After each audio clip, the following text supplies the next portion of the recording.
Today on the Dad the Best I Can show. A lot of times joy, I think, is a feeling that never goes away, right? Like, I think the joy of having a kid, right? Seeing the kids the first time, the very first birthday, you will never forget that. Our very first job, no matter what it is, like mine was washing dishes. Like there's joy in remembering those days. Our first car, or the first time your kid actually rode a bike and you were part of that whole process of getting that confidence boost for your kid to do that by themselves, even though they were afraid and fearful. I think that is joy. And I think that is never ending. It's forever thing. And you just know that, and you just see that on your face or other person's face. You know that's joy. Hey now, welcome to the Dad the Best I Can show. My name is Rob Roseman, who wants to be a millionaire legend, Chicago futures trader, Vegas poker pro. Now I'm a dad to 3 kids, ages 6, 4, and 1. Phew! Wears me out just thinking about it. Each week we're bringing on dads like you to tell us your stories, your tips and tricks to help all of us make it through dad life. Thanks for spending some time with us today. Now let's get on with the show. Today on the Dad the Best I Can show, we are lucky to be joined by Sangram Vajre. Sangram is 40 years old. He lives in Alpharetta, Georgia with his wife and 2 kids. Krish is 8 and Kiara is 4. Sangram is a co-founder and chief evangelist at Terminus, the fastest growing B2B account based marketing company in the world. Sangram also hosts a fantastic podcast every single day called Flip My Funnel, where he talks all about marketing, business, and life. Today on the show, Sangram and I are going to talk about what dads can learn from their daughters, what it was like for Sangram growing up in India in a house with 15 family members, what it felt like leaving Salesforce to start up a company less than a month after Sangram and his wife had their second child. We talk about why Sangram thinks reading and writing are so important for his growth, and now for his kids too. From Behind the Cloud to Diary of a Wimpy Kid. And Sangram talks about why it's so important for parents to learn the difference between joy and happiness. 2 fun facts about Sangram. He got his master's in computer science at the University of Alabama, but he learned all about American culture watching every season of Everybody Loves Raymond, Friends, and Seinfeld. Also, Sangram says he is the worst cook, but he makes the most epic pancakes every Saturday morning. Real quick, before we talk to Sangram, we've got a dad shout-out. Dave Gerhardt is a dad to 1 daughter and VP of Marketing at Drift, the world's first and only conversational marketing platform. You can learn more about Dave at drift.com. Follow him on Twitter, Instagram, LinkedIn. He's giving out fun and helpful content every single day. And you can listen to his 6-star podcast. That's right, 6 stars, called Seeking Wisdom, with his co-host, founder, and another dad we're excited to have on the show soon, David Cancel. Okay, on with the show. Here's Sangram Vajre. So I definitely want to talk Terminus and all that, your startup story, but this is a dad show, so we got to talk dad life. You've got 2 kids. How old are they now? Krish is 8, my son, and my daughter Kiara, she's 4. And she pretty much runs the house. How about you? You said you have 3 kids? Right. Yes, I've got a 6.5-year-old boy, 4.5-year-old boy, and now a 1.5-year-old girl. So we got the girl in there, but yeah, those 4-year-olds run the house for sure. That is super amazing, man. It's great to have family. Yes, I know. So I was excited. I saw you post something on LinkedIn the other day. It kind of went viral. You wrote, you were talking about your 4-year-old daughter, and you were telling your 8-year-old son, she's not bossy. She just has leadership skills and she knows what she wants, right? Yeah, I mean, it is really hard. And you see that. And I feel like it's such a blessing to have a daughter for a guy, because you get to see the world in a little bit different way than you might have seen growing up. So having a daughter, all of a sudden you're incredibly protective, incredibly we have to understand what truly the things are that are different than for guys. So with my son, yes, I can do a whole bunch of things and I see what he's doing. and how he's treating others. And I feel like if I didn't have a daughter, I may not have the overly compulsive nature that I'm having right now. I'm like, I need to help him be a better man. And in order to be a better man, because I have a daughter and she is going to be married to a man. So I want this to be instilled in him. So he knows how he's treating her. So when he has a wife, he does the same thing, and have kids. And when she looks for a guy, she looks for the same thing. So I feel like all of a sudden this has become such an important thing that I never thought it was. And it starts, Rob, I feel at such an early age.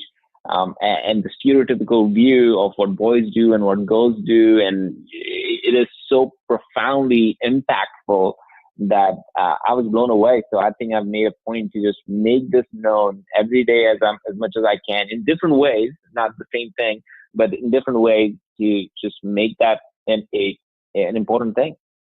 Yeah, right. It is so different growing up with boys, and they say you get what you need. So having a daughter as our third kid, I'm excited to learn the difference. And I've got a very strong, confident wife, so I'd like her to follow her footsteps. And she's already showing those qualities, very willful and knows what she wants. So thanks for the advice. Now I'm going to spin it as, no, she's not being bossy. She's just she's going to be a boss someday, right? Yeah, and the thing is, when boys do it, nobody calls them bossy. And I think that's what was very more, because I asked myself, like, why do you call her bossy? And she's like, well, she's a girl. And I'm like, okay, so but why do you call her bossy? And he had to put two and two together. He couldn't articulate that to me. And just, I think it just gets ingrained in people's minds with everything around us. Oh, when girls speak too much, they're bossy, and boys, oh, they're strong, right? And Rob, and what's interesting is me and my wife, we were shopping for a daughter, and I think I wrote that in that note too. Is like, you go around the boys section, and it's Superman, Batman, hero, like all those things, like change the world, math scientist, all that.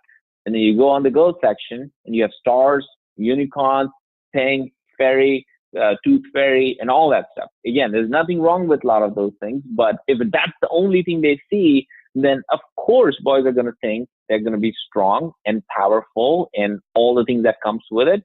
And girls, because that's all, if they all wear stars and unicorns, then they're going to think they're just going to be Barbie dolls and no different. So we go to an extra extent to find in that corner of the corner in that store to find t-shirts that say, I'm courageous, I'm strong, I'm bold.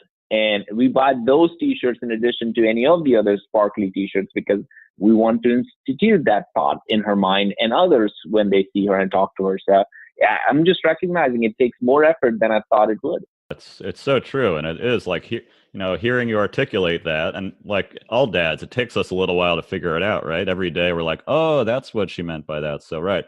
That is helpful. And like you said, I mean, they say in your first 5 years, so much of your personality, the way you view the world is kind of established. So if we're getting a head start on that, I think that's great. And, women are taking over the world. My wife, we moved to Atlanta area for my wife's career, and she's evidence of it firsthand. So they're taking over, and it'll be nice to have a little girl grow up to be a powerful woman too.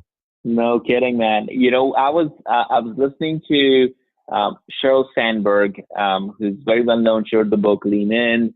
I think she's still at Facebook, the chief operating officer. Again, one of the most top influential women out there, or person out there, I should say. And she said, when I think she was getting asked, like, hey, what do you think about a woman president in the United States? And she said, well, it cannot be more worse than it is right now because all we have is guys, right? So it was really interesting. It's like, okay, well, she's like, well, what about women as the CEO? And she's like, again, it cannot be more worse than it is right now because there's nothing that's happened like this. So all that, it was jokingly, but I think so true that, look, we haven't really seen women in the right places in order to see, and I feel like we have just not accepted that or not seen it. And I want to see those changes happen because I think the world will be a different place than it is. Yeah. I mean, we both talk a lot about empathy and how big of just what a great life skill that is. And I think women probably naturally have a little more empathy. So, being able to put that out into the world and business is going to be a great thing. No kidding. So you've got 2 kids, but I was reading a little bit. You were raised. You had 5 siblings, and you actually lived with cousins and everything. A little bit different. Tell us a little bit about growing up. Yeah. So I grew up in India. We lived in a joint family up there. So we had about 15 people in the same house. And, so I didn't understand until I came to the States what cousins really meant, because we all lived together. So like 5 siblings, I always thought we are 5 brothers and sisters, but in reality, I have an elder brother and elder sister. But we all lived together. So it was, everybody's a brother and sister. All 5 of us just grew up together over there. And I was the youngest of all, which means that I was the most rebellious of all kids growing up, because everything was hand me down and I would want to do what my oldest brother was doing all the time. So, I think it's really interesting to think about when you're the youngest and what you become and end up doing versus the oldest who, typically I heard this recently where like the oldest kids typically are preachers because they are always taught to be good and they end up being more nurturing and beyond righteous in most ways and more of a teacher and supporter. And a lot of times they have to take care of the younger brothers and sisters at an early age when you have a big family. So they really become more of that parental figure or have to start understanding responsibility early. So they end up becoming preachers. And the youngest one, because they are always rebellious in nature because of because I went to the same school as they went. So everybody, by the time I was never introduced as Sangram, I was introduced so-and-so's brother or so-and-so's younger brother so all those things, right? So you forget you're desperate to create your own identity, right? And in that case, you end up doing things that nobody else would do and a lot of times get in trouble. So the younger kids, people say a lot of times, become the people who push through boundaries of just the society in general. So I feel like I'm more on that side for sure. I like it. Yeah. My middle child definitely has that in him. So again, we'll use that rebellious willfulness as a good quality. And I'm guessing my 1.5-year-old daughter will feel the same. So, right. The older one is the chosen one, right? And the rest have to fight for the scraps and pave their own way. Yeah, you are so right. So how is that? So that is going to be a little bit different than how your kids were raised. Do you worry at all or think about like whether they'll be as hungry as you were since they're growing up, just the 2 kids in a smaller house? How do you think that'll play out? Well, I mean, that I do feel like is a missed childhood, because I feel my childhood was like probably, hopefully for most people, is one of your most amazing times, right? You're cared for, you're taken care of. There are people around you, and you just remember it. And as you said, like the first 5 years or 10 years of your life, a lot of your personality and character is developed. So it's very important to have a really amazing childhood, and it shapes the rest of your life. So I did enjoy the idea of having just a big family, and now growing up here, and since we came to the States and you're obviously in much smaller, like just 4 of us, I miss that. And I think our kids probably have missed the whole idea of having grandparents in the house all the time and learning from them, living with them, loving, respecting. So for example, I always wondered about this thing, like when I was growing up, nobody told me to respect elders. And if you think that for a second, it's such a weird thing to even think about. But the reason I was thinking about that was because I end up sharing some of that, like, oh, you should do this, you should do that. And I'm like, but my parents never told me that. How did I learn any of that? Well, and the reason I think I learned, or most people learn when you're in a joint family, is because you watch and you learn by watching. So I watched my parents respecting their grandparents.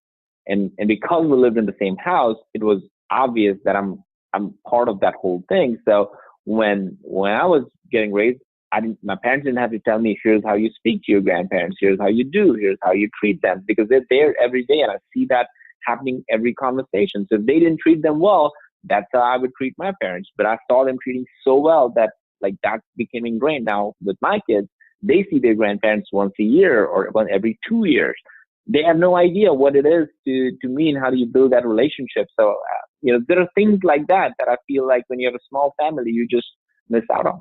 Yeah, we almost take it for granted, right? They say, especially kids when they're, as young as ours, they really don't listen as much to what we're saying, but they're more modeling their behavior off what we do and how we act. So we actually probably have to almost, exaggerate it a little more, put a little bit more, make it a little bit more deliberate as to, no, this is how we do things, or this is how you treat your wife. You can't just, Yeah. it was kind of just, like you said, not easier, but assumed, you learn by watching. Here we have to, make a little more effort, I guess. No doubt. I think it is very intentional process. So what's one thing you learned from your dad or your parents growing up that you're now seeing? I find that, it's kind of eye opening when you have kids. You're like, oh, that's what my parents meant when they said this. I thought they didn't know what they were talking about, but now I look back and I'm like, oh, maybe they love that. So can you think of one thing that you learned from your dad? Oh man, I mean, so many, and I would say more both from my dad and mom. Unfortunately, my dad passed away a few years ago, and it's been really interesting. So, from my mom, I learned hard work. She was the hardest working person, keeping things together, like just raising and just helping all the time. Like it's incredible to just watch it even now. So I learned hard work, what it means to do real hard work and why it matters. It was insanely amazing. And so my mom is my hero from work perspective. From my dad, I feel I learned the fact that he always kept the family together, no matter what. Like we had this thing, even though it was a joint family. And I think most people probably won't even, I don't know if they would even understand what I'm about to say, but we had things like every Sunday, both families, even though they were living in two different levels, we're gonna eat together as a whole 15 people family every Sunday, no matter what. When we need to go and going to a birthday party or something like that for somebody's kid, there's only one gift that will go from the entire house, not from my dad and then from dad's brother, and no, just one gift. So always show unity in how you think, like, stuff like that. Well, it will alternate between when we are doing certain festivals and stuff. Okay, one year this, somebody is in charge, the other person next to somebody else's. So he will always create things that will bring family together, and I think that's one area that I feel like he was just a master of it, and something that I look forward to and doing as much as I can as our kids grow up and as our family grows up. I love that. That's great. I might borrow that one gift idea too. These birthday gifts get a little out of hand. So yeah, it becomes so superficial, and it becomes like so much about, well, who gave what gift, and everybody keeps tallies. Like, let's not worry about those kind of things. Let's just focus on just one gift. It's more for one family. The idea of oneness, the unity. I mean, and you take that and you can apply that to your job. You can apply that to your work. Is how do we act as one team? One team is actually one of the core values of our company, Terminus. So it all, I think, a lot of these just translate so clearly between life, work, and everything in between. It's amazing. Right. That's great. So yeah, we mentioned earlier, you've got a great podcast called Flip My Funnel. And the other thing I love you do, you have a Big Idea Friday. And I was listening, you had an episode where you were talking about the difference between joy and happiness. And you articulated it really well. Can you talk a little bit about that and how we can apply that as dads? Oh man, it is one of those ideas that it took a while for me to even fully grasp the difference, and I think, and it still is, it's just a moving target in many cases, right, for people. So a lot of times, joy, I think, is a feeling that never goes away, right? Like I think the joy of having a kid, right? Seeing the kids the first time, the very first birthday, you will never forget that. Our very first job, no matter what it is. Like mine was washing dishes. Like there's joy in remembering those days. Our first car, or the first time your kid actually rode a bike, and you were part of that whole process of getting that confidence boost for your kid to do that by themselves. Even though they were afraid and fearful. I think that is joy, and I think that is never ending. It's forever thing, and you just know that, and you just see that on your face or other person's face. That's joy. On the flip side, I think happiness is all about very temporary things, like the promotion you longed for so much, and you got it. great. You're happy. You throw a party, whatever. And then the next day you're fine. It doesn't stay with you forever. Now you look for the next promotion. Same thing with the raise that you might get as a person. And when you think about a parent, it applies the same way.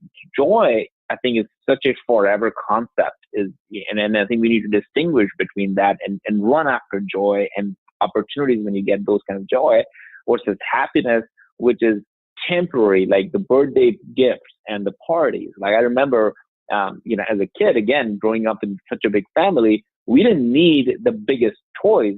And even with our kids, we know they don't care about the biggest. They don't even understand the biggest toys, like the Christmas thing, for example. We do get so many gifts and toys by the Christmas tree. We literally said, okay, you know what? We're not going to open all the gifts at once, because all these gifts, all of a sudden they become, things that they don't really care who came from. So what we really did was, we're going to open a gift, just one gift every day for the whole week. And that way you can actually enjoy that gift. You don't have to just go after the next gift. Just enjoy. If you got a soccer ball, enjoy that soccer ball for one day. And the next day we'll open another gift, and maybe you get a truck, and now you're going to play with that truck the whole day and you're enjoying that. So those are the small things as parents that we've started to do in our lives, is that let's find things where we can have joy over this happiness of a bunch of things happening, and then it's just fleeting the very next moment. Oh, I love that. Yeah, like you said, it is so fleeting. And that's the thing, we all kind of chase, we're almost chasing happiness. And when that goes away, you can feel down, depressed. But I like that, if you can hold on to this idea of, yes, things might be hard right now, but you can still have joy, right? So that's a great way to look at it, because I think some people might say they're unhappy, but in reality, their life is good, and they almost just can't articulate it, or like you said, come to, figure that out in their own minds. So that's a great way to think about it. You talk about how reading is so important to you. I think I've read more in the last 3 years than I did in my entire life combined. That's partly because of, listening to podcasts like yours and Seeking Wisdom, David Cancel. He's great talking about, all these great books. He's actually scheduled to be on the show to talk drift and dad life soon. I'm really excited to have him on. Oh man, he's awesome. He's a good friend. I've been on their podcast before. He has been on Flip My Phone. He was like the first person I had on the podcast too. Like the number one episode was with David, and we go back and forth on all, because we both are in the startup world and can connect as founders. We talk, and we're always constantly looking at it. So he's a great guy to be on the show. Let me know when that happens. I want to hear him out. Oh, he's awesome. I know. I was like, oh, he's got kids too. That's a whole side of his life we don't get to hear about. So it's cool to hear kind of the startup world, the dad life, because it's a big part of your life that you don't hear too much about, and it is kind of, like you said, applicable to business and everything else. Yeah, and in everyday thing, right? Like I think we hide ourselves behind work and others, and as if we are robots, and that's all that matters to us is work. The reality is, work doesn't really matter as much as your life and family and stuff. And at the end of the day, nobody, on your tombstone, nobody in my tombstone is going to say, Sangram had an incredible podcast, right? Or Sangram had an incredible startup that made millions or whatever. They're going to talk about he was an amazing, hopefully they'll say he was an amazing dad. He was a great friend. He helped or he did something good for somebody. And those kind of things. So I think that is the part of our human thing that I think we all need to start bringing in. So which is why I'm really excited about what you're trying to do with getting these things connected and having people from all walks of life come back and talk about the real them, whoever that is. Let's take a quick break for our dad tip of the week, brought to you by Kickstart Reading. Do you have kids between the ages of 3 and 6? I've got 2 boys, and when my older son was going into kindergarten, my wife and I quickly learned that we had no idea how to teach him how to read. We found Kickstart Reading and watched one 2-minute video together, and you could see his confidence take off. Bonus, I felt like Dad of the Year. Here's another dad talking about how Kickstart Reading is helping his boys learn how to read. Hey there, this is Chris Heller, and I'm a big fan of Kickstart Reading. Each morning before school, I show a video to my 4.5-year-old son, and now his little 2-year-old brother is getting in on the action as well. I'm a big fan of the videos, highly consumable and engaging for young boys. Definite recommend for all parents out there who are looking to get their kids off to the right start with reading. Kickstart Reading. Go to kickstartreading.com and use the code DAD to get 65% off right now. That's D-A-D, DAD. See? It works. Kickstartreading.com. Now back to the show. So Sangram, on the Dad the Best I Can show, we like to do a dad tip of the week. Do you have a dad tip for other dads out there? I don't know if I have a dad tip of the week or dad tip in general. I think some of the stuff I've already shared. I think maybe one thing that we have started to do is almost treating every weekend as a vacation. As opposed to waiting for that big vacation to come once a year or whatever that's going to happen, the spring break or summer or whatever. We're just trying to figure out how do we treat every week as a vacation, which means we want to be unplugged. We want to just go crazy, do stuff, drive around, just sleep late if that's what we want to do, and or wake up early, exercise and meditate, whatever. Like just figure out what you want to really do this weekend as if it's a vacation weekend. And not a work weekend, not like, oh, we need to get the groceries done on Sunday evening. That kind of weekend. I mean, that's some of those things you have to do, but can you turn more of your weekends into more of your vacation weekends? I think it's just a mindset. And so we've started to do it lately. It's been fun. It's been hard sometimes, but whenever we did it, I think we have never regretted it. So I think that's a challenge more so than a tip. I love it. No, I'm going to implement that one today when I'm going to say, let's go. Look forward to Saturday. It's your vacation. Yeah. So yeah, I've got young kids and, they're just starting to read. It actually inspired me to start a company with my sister, Lauren. We call it kickstartreading.com. We make 2-minute videos that help teach kids how to read. Lauren taught my 5-year-old how to read. So embracing reading has been a new thing. And along those lines, we had a question sent in from Kaia Tingley on LinkedIn. She asked Sangram, why do you think reading is so important today, and how can we encourage our kids to read more? Oh man, reading is so important. And I would say a combination of reading and scribing or writing, I think, is equally important. So just before I answer that specific question, what I do with my son Krish is we have a habit of writing a daily journal. I do it, and he's looking at me, and he started to do it. And some days he doesn't want to do it. I'm like, fine. But most days he does it. Most nights, which is literally a journal of 5 things that we write before we go to sleep. And it's easy to remember. Heart. What am I happy about? Am I embracing learning? Am I learning something? So that's E. What do I need to pay attention to? So that's A. What's the right thing to do? Did I do something that wasn't the right thing to do, or should I do something that's the right thing to do that I haven't yet? So it just puts things in perspective. And what am I grateful for? What am I thankful for? So that's T. So HEART. And it could be one word for each, or it could be a sentence, or it could be a paragraph. It's his choice, and it's my choice. Sometimes I write it in like 2 minutes. Sometimes I write it for her, for longer than I need to.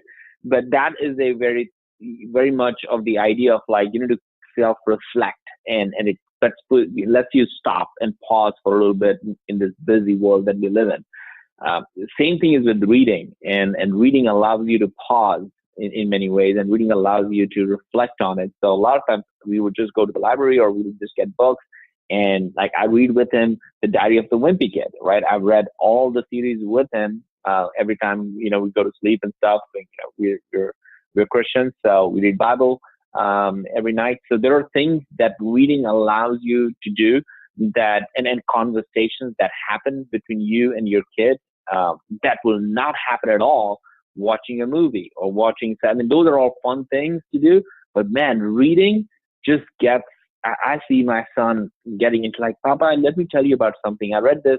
This reminds me of so and so and such, and now you're in a conversation that your kid wants to have, right? Not that you want to have, but your kid wants to have. So I think reading is a really, really good, and the way we accomplish is just by writing it and spending more time doing it through Bible or, any of the books that he wants to run. And that just creates a lot of conversation.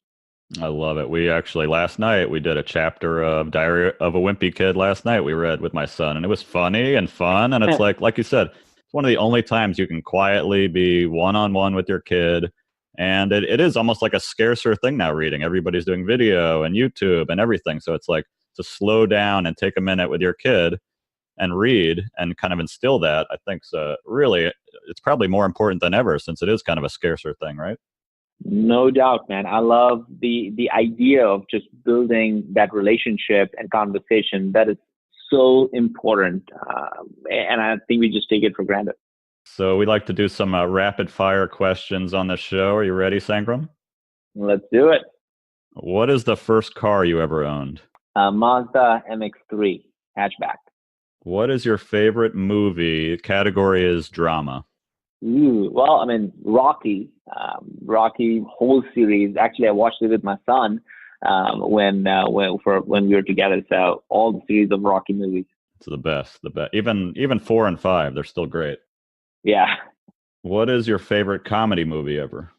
Mrs. Doubtfire. I thought that was pretty funny. So you've got a great Flip My Funnel podcast. What's your favorite podcast to listen to today? There's definitely Seeking Wisdom is good. Another one that I love is Donald Miller's podcast called The Story Brand. He talks about why stories are so important and part of everything we do is in marketing or in business. So I like that one, is really good. And then another one is Andy Stanley's leadership podcast. He just talks about all just leadership. He's run his church and has been one of the, I think, the top 20 leadership folks in the world. So I love the way he communicates and talks about leadership. He's in Atlanta too, right, Andy? Yeah, Andy's in Atlanta. Big guy. Andy's a dad. He could be a future guest on the show. I know he probably knows all kinds of dad wisdom for us. And that's what he also talks about on his podcast. He talked about he brought his wife Sandra on one of the recent podcasts and talked about that they have this one vision for their family, which was that they will years from now when they look back, they want to be able to say that, hey, our kids will live together or want to be together even when they don't have to, and that's their mission statement, right? Like they literally did just that, and they had it written and it's on their cupboard for like 20 years, saying that we want to build and raise a family where they want to come and live together and stay together and spend time together when they don't have to. And me and my wife has actually adopted that as a principle, that's what our vision for our kids is that today they have to stay here, so that's fine, and we can tell all kinds of stuff. But when they don't have to, and if they travel the world to be with us, not just because it's a vacation, it's a holiday thing, because they want to, that will be a truly, truly good thing to happen. I love that. That's great. We're going to put that on the refrigerator too. Real quick, let's talk a little bit about your work life. So you worked at Salesforce with Mark Benioff, and you must have learned a ton there, but you made a huge leap in founding your company Terminus just a few weeks after you and your wife had a baby. That sounds absolutely terrifying. What was that like? Yeah. So Kiara was born. She was 1 month old, and my wife wasn't working because I was at Salesforce making all right. So but this was a calling, and I felt like we had to do it. So it did feel like we're doing everything wrong from an outside world perspective. Like I was 36 at that time, so it's 4 years ago. And we had second kid. We live in the suburbs. My wife is not working. And we're going to go start a company based here in Atlanta with 2 other co-founders who have really never done this at this level, anything, trying to invent an entirely new category called account-based marketing. I'm going to do it. And so it wasn't a recipe for success by any measure, but I feel like we have been very blessed and lucky to just have been able to go from 3 co-founders now to over 200 people based here in Atlanta. That's amazing, and I'm sure the support of your wife was a huge part of that, right? Making that happen and giving you the confidence to take that leap. She went and found a job. I mean, the conversation literally was that, all right, I can see that you want to do it, and if you don't do it, you're going to regret it. I'm like, you're right. Okay, well, here's what I'm going to do. I'm going to go find a job in the next few weeks because we have to support the family. We can't be on credit cards forever.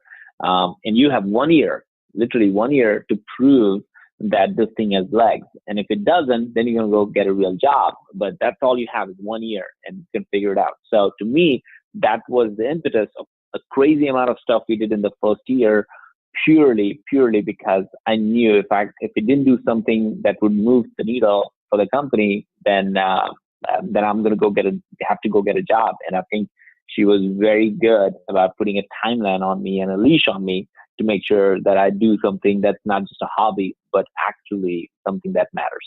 Oh, that's great. Yeah. And you got, when you have a family, you're a team. So, when it's time for you to fly, you go. I know we had a similar thing. We were in Las Vegas for 11 years, and my wife got a great opportunity to advance her career down here in Atlanta. So it was kind of like, okay, it's your turn to fly. So, we had a 3-month-old baby, and we also took the leap, and it's scary, but a year later, things are going great, and you almost have to. When it seems like it's the absolute wrong time, sometimes that's the perfect time to do it, right? Just jump off the cliff. Yeah, that's where the growth happens. That's where I think relationships, or what are they made up of, are revealed. Not in good times, but actually tough times. So I agree. Right. So one thing, it seems like everybody today, parents especially, struggle with work-life balance, and when you have a family, the stakes are even higher. Do you think there is such a thing as work-life balance? I've heard you talk a little bit about it on your podcast. And what kind of advice would you give parents on how to make it all work? Well, I mean, I don't think there's really such a thing as work-life balance, because I think then you're really putting both at the same equal level. And the reality is that without work, you can't really have a great life. It's hard. There's no free stuff. But at the same time, without life, you can't really be happy at work, because then you'll be coming up to a messed up place every day or every night. And you don't want to do that. The way I look at it is that I think these are all comes down to daily choices, whatever those are. So for me, I live in Atlanta. My commute to work when I'm in town is about an hour and a half each way. So for me, I made a conscious choice to just do Uber every time I'm in town, so that hour and a half each way. So 3 hours of my time, I'm actually working. So by the time, especially when I'm coming back home, I'm actually in the Uber for whatever hour and a half, and I'm cleaning up all my emails, things that I need to do on my laptop. I got a Wi-Fi port, so I can just be on the internet and do all the things I need to do. And by the time I reach home, everything is clean, everything is done. So when I'm home, I'm present with my family. And I think a lot of people go through this anxiety of and checking their phone the whole time while they're driving and all that stuff. And at the end of the day, when they come home, they have a million things they already have in mind, so they can focus and be present. And then they're back online in a couple of hours or throughout the process. And I think those are all choices that we all make. So instead of creating work-life balance, I just prioritized I tried to prioritize my time, and not always successful, but in most times, I'll wake up at 5 a.m. I'll try to get a lot of the work done that I want to do, so that by 6:30, when my son is dropped to school, I want to drop him to school.